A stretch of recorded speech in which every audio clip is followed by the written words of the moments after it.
Di tengah bayang-bayang ketakutan yang mencengkeram desa-desa di Jawa Barat, seorang gubernur bernama Deddy Mulyadi bangkit melawan ormas preman yang telah lama memeras rakyat kecil.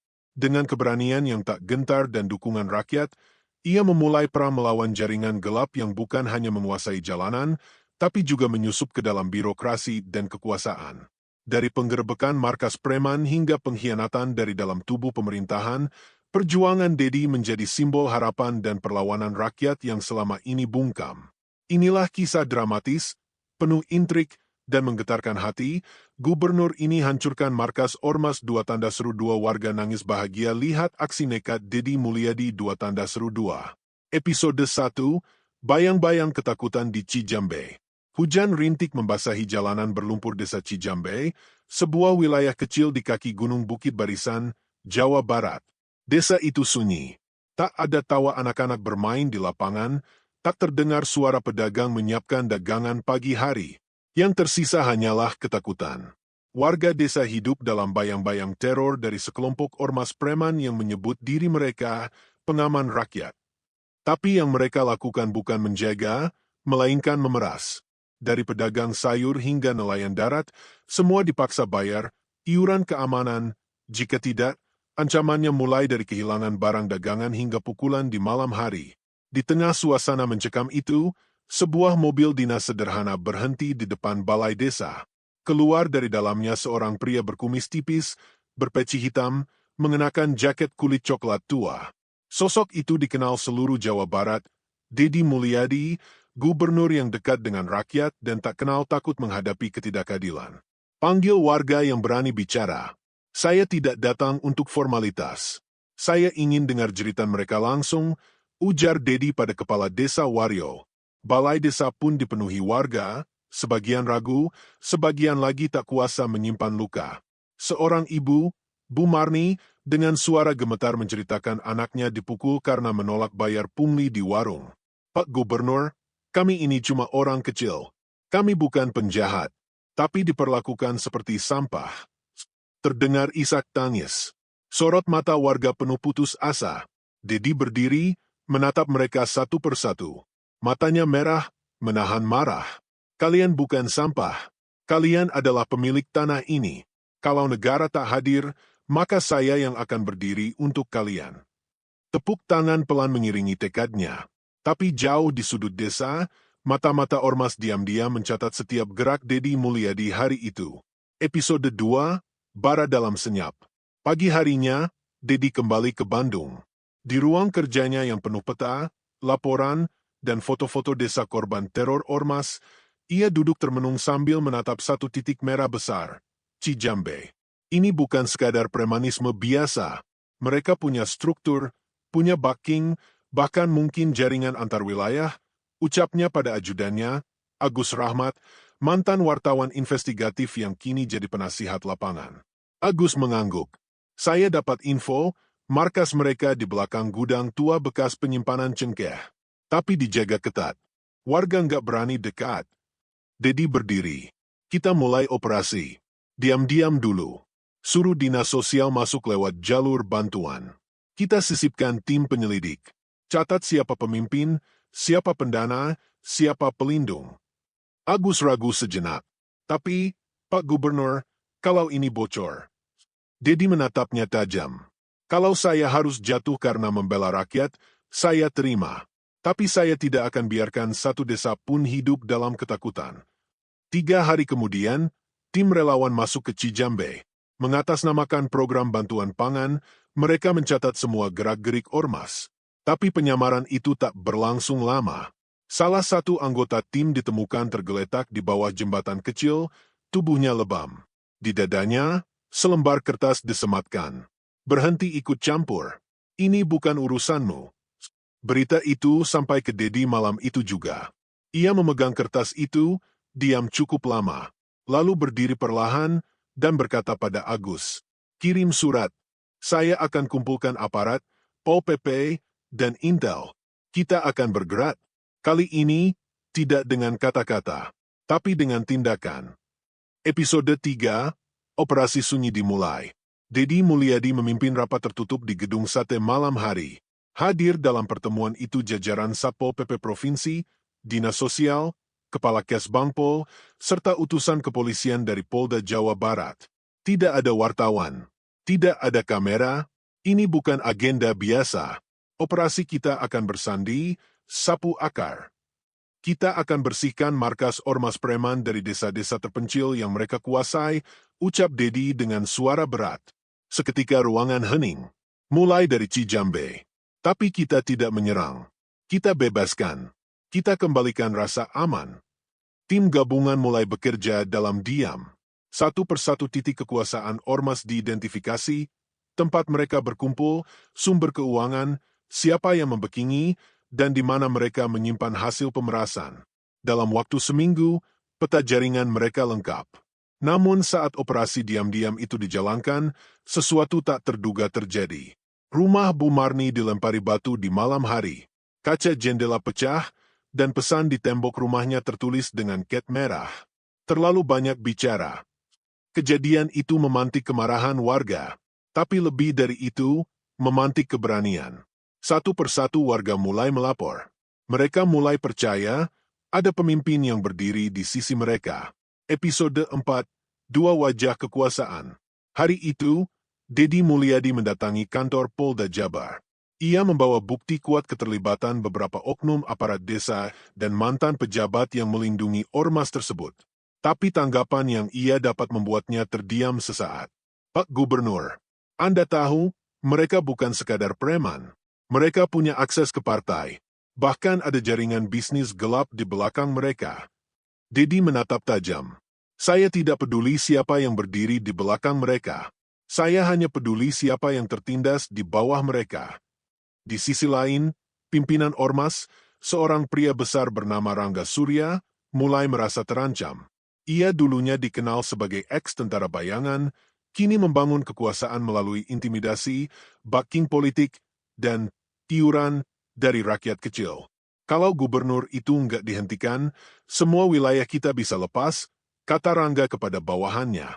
Naikkan tekanan. Kita buat dia sibuk. Ganggu relawannya, ancam keluarganya kalau perlu. Perlawanan dari ormas mulai brutal. Tapi yang tidak mereka tahu, Dedi juga tidak bergerak sendiri. Warga mulai membentuk jaringan mandiri. Para pemuda, para ibu, dan bahkan anak-anak muda mulai menyebarkan dokumentasi intimidasi, rekaman pungli, hingga plat nomor kendaraan mereka yang sering meronda malam. Gerakan rakyat pelan-pelan berubah jadi kekuatan. Episode 5, Kebangkitan Desa. Hari Minggu pagi, Dedi Mulyadi kembali datang ke Cijambe. Tapi kali ini, ia tak datang sendiri.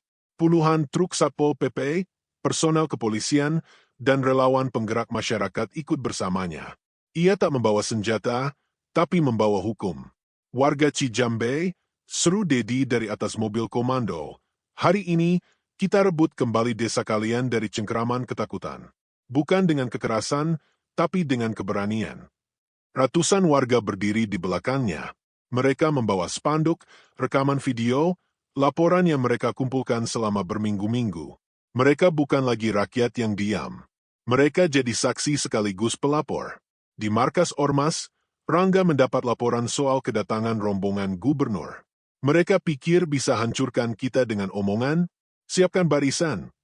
Namun saat Rangga dan kelompoknya keluar, yang mereka hadapi bukan hanya aparat, tapi juga warga-warga yang berdiri tegak, memegang kamera, dan berteriak. Kami tidak takut lagi. Dedi Mulyadi berdiri di depan. Ia tak membawa pasukan bersenjata, tapi ia membawa bukti hukum. Ia tunjukkan surat resmi pembekuan ormas tersebut, hasil penyelidikan, dan perintah pembongkaran markas oleh Satpol PP. Markas ini akan diratakan, dan kalian akan diproses sesuai hukum. Hari itu, Desa Cijambe bersatu. Dan untuk pertama kalinya dalam bertahun-tahun, mereka tidur tanpa rasa takut. Tapi Dedi tahu, ini baru awal dari pertempuran yang lebih besar. Episode 6, Amukan Balas Dendam. Malam setelah markas ormas di Cijambe dibongkar aparat, desa itu sempat terasa damai. Tapi ketenangan itu tak bertahan lama. Di tempat lain, sisa-sisa jaringan ormas yang masih loyal pada Rangga Surya bergerak cepat. Mereka tidak tinggal diam. Di salah satu desa tetangga, Desa Jibayong, sebuah posko relawan diserang oleh sekelompok orang bertopeng. Logistik dibakar, beberapa relawan luka-luka. Video kejadian itu beredar di media sosial, memicu kemarahan publik dan mengguncang kepercayaan masyarakat. Keesokan harinya, Deddy Mulyadi menggelar konferensi pers darurat. Saya tahu, setiap langkah menuju kebenaran tidak pernah mudah. Tapi saya pastikan, tidak akan ada satupun teror yang membuat kami mundur. Namun, tekanan bukan hanya dari lapangan. Di media dan kalangan elit, suara-suara sumbang mulai bermunculan. Beberapa politisi menyebut tindakan Deddy sebagai populis berbahaya dan tidak menghormati kewenangan aparat penegak hukum. Meski begitu, gelombang dukungan dari rakyat semakin besar. Di berbagai wilayah Jawa Barat, warga mulai bergerak, membuat posko pengaduan rakyat, patroli sukarela, dan media sosial mereka penuh dengan tagar. Jabar lawan preman. Kami bersama Deddy. Deddy tahu, ini bukan lagi perang terhadap satu ormas. Ini perang terhadap sistem yang melanggengkan ketakutan. Episode 7, Tekanan dari Atas. Di tengah meningkatnya eskalasi, Deddy Mulyadi mendapat undangan rapat mendadak dari Kementerian Dalam Negeri di Jakarta. Rapat itu berlangsung tertutup, namun suasananya tegang. Pak Deddy, pendekatan Anda terlalu frontal. Sudah banyak pihak yang keberatan, termasuk beberapa partai besar di pusat, ujar salah satu pejabat tinggi. Deddy menanggapi dengan tenang. Kalau keberatan itu datang dari mereka yang selama ini membiarkan rakyat hidup dalam ketakutan, maka biarkan saya tetap salah. Usai rapat, ia mendapat pesan anonim yang dikirim ke ponselnya. Isinya hanya satu kalimat. Berhenti sekarang, atau kami yang membereskan Anda. Pesan itu tidak membuatnya gentar. Sebaliknya, Deddy semakin yakin bahwa apa yang ia lawan bukan hanya preman jalanan, tapi jaringan kekuasaan yang korup dan gelap. Di Bandung, Agus Rahmat, tangan kanan Deddy, mendatangi sebuah rumah tua di daerah Cimahi. Di sana ia menemui mantan penyidik KPK yang kini hidup mengasingkan diri, Pak Johan, yang pernah menyelidiki aliran dana ormas-ormas bayangan itu. Pak Johan memperlihatkan berkas-berkas lama, bukti aliran dana dari perusahaan hitam, pejabat, dan politisi ke kelompok seperti yang dipimpin Rangga.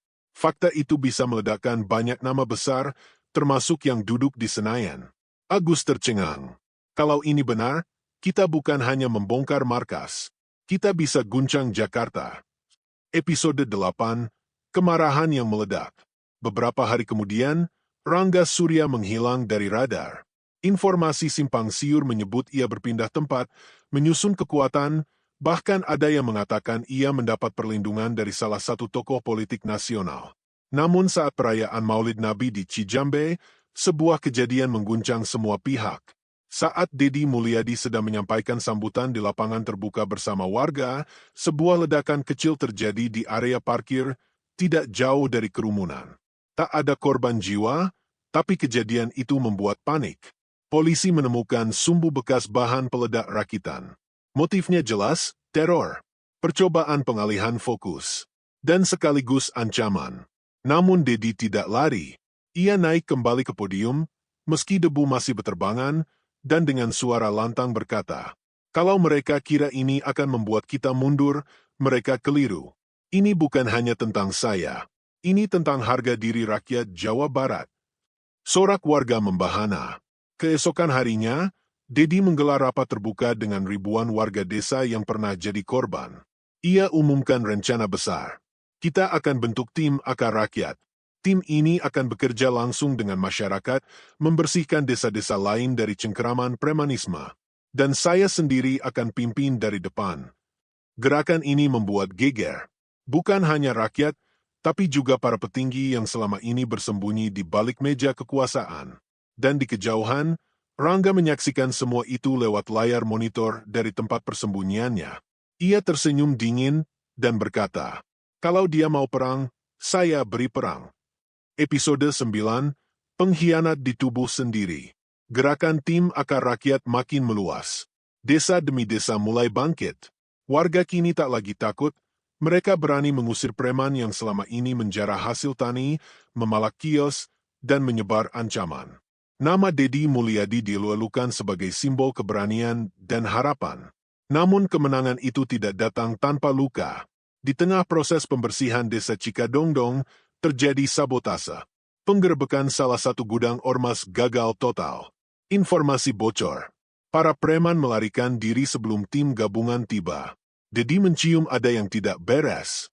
Ia panggil Agus Rahmat dan memintanya menyelidiki seluruh nama dalam lingkaran dalam tim.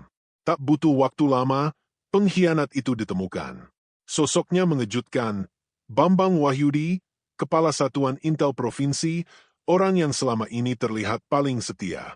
Dia terima transfer rutin dari yayasan gelap milik jaringan Rangga, ujar Agus, menunjukkan laporan keuangan dan rekaman percakapan. Dedi tidak berkata banyak. Ia hanya menatap keluar jendela, lalu berkata lirih. Bahkan dalam perjuangan, kita harus siap dikhianati oleh mereka yang terlihat paling dekat. Namun pengkhianatan itu justru membuat tim semakin solid. Mereka tahu, lawan mereka bukan cuma geng jalanan, tapi sistem rusak yang sudah menyusup ke akar birokrasi. Episode 10, Kejaran Terakhir. Setelah bocornya penggerebekan, Dedi memutuskan satu langkah terakhir, menangkap Rangga Surya dan menghancurkan jaringan pusatnya di Gunung Patiheuleut, markas rahasia tempat ia mengatur logistik dan penyimpanan dana hitam. Bersama tim elit Satpol PP, kepolisian daerah, serta tim akar rakyat yang dilatih khusus, Dedi memimpin sendiri operasi tersebut. Ia mengenakan rompi lapangan, menolak berada di belakang meja. Kalau saya tak berani hadapi mereka langsung, maka saya tak layak disebut pemimpin rakyat. Malam itu, suara langkah kaki menyelinap di hutan lebat. Bau solar dan karung berisi uang tunai yang ditinggalkan menjadi jejak. Tiba-tiba, suara letusan terdengar. Baku tembak singkat pecah antara beberapa anak buah Rangga dan tim gabungan. Tapi tak berlangsung lama. Rangga tertangkap, berusaha kabur lewat jalur sungai. Tangannya diborgol, wajahnya tetap congkak. Kau pikir rakyat bisa hidup tanpa ketakutan? Mereka butuh musuh untuk merasa aman. Dan aku lahir dari ketakutan itu, ujarnya sinis pada Dedi. Dedi menatapnya lurus. Bukan mereka yang butuh musuh, tapi kau yang butuh mereka tetap takut, agar bisa merasa berkuasa. Tapi hari ini, rakyat sudah bangkit. Operasi itu sukses. Markas dihancurkan. Data-data keuangan dan jaringan diperoleh. Sejumlah tokoh politik dan pengusaha terlibat mulai diperiksa. Episode 11, Jawa Barat Tanpa Takut. Beberapa minggu setelah penangkapan Rangga, suasana di desa-desa Jawa Barat mulai berubah. Warung-warung kembali ramai. Anak-anak bermain sepak bola di lapangan tanpa takut dihampiri preman. Dan suara azan di masjid terdengar tanpa diselap pungli sumbangan wajib. Dedi Mulyadi berdiri di pelataran Balai Rakyat Jawa Barat, menyampaikan pidato penutup program Sapu Akar. Perjuangan ini bukan tentang saya, tapi tentang kita semua. Tentang petani yang tak ingin lagi dipalak. Tentang ibu-ibu yang ingin berdagang tanpa cemas. Tentang anak-anak kita yang berhak tumbuh tanpa intimidasi. Air mata warga mengalir. Beberapa memeluk Dedi. Para pemuda membawa poster bertuliskan, Jawa Barat Tanpa Takut. Kami bukan korban lagi. Hari itu, rakyat merayakan kebebasan mereka sendiri. Namun sebelum menutup pidatonya, Dedi menyampaikan satu kalimat yang menjadi kenangan di seluruh hati rakyat. Selama saya masih berdiri di tanah ini, tak akan ada yang lebih kuat dari suara rakyat. Tepuk tangan membahana. Kamera televisi merekam semua. Tapi yang paling abadi adalah ingatan mereka yang pernah hidup dalam teror dan kini menyaksikan kemenangan dengan mata kepala sendiri. Tamat.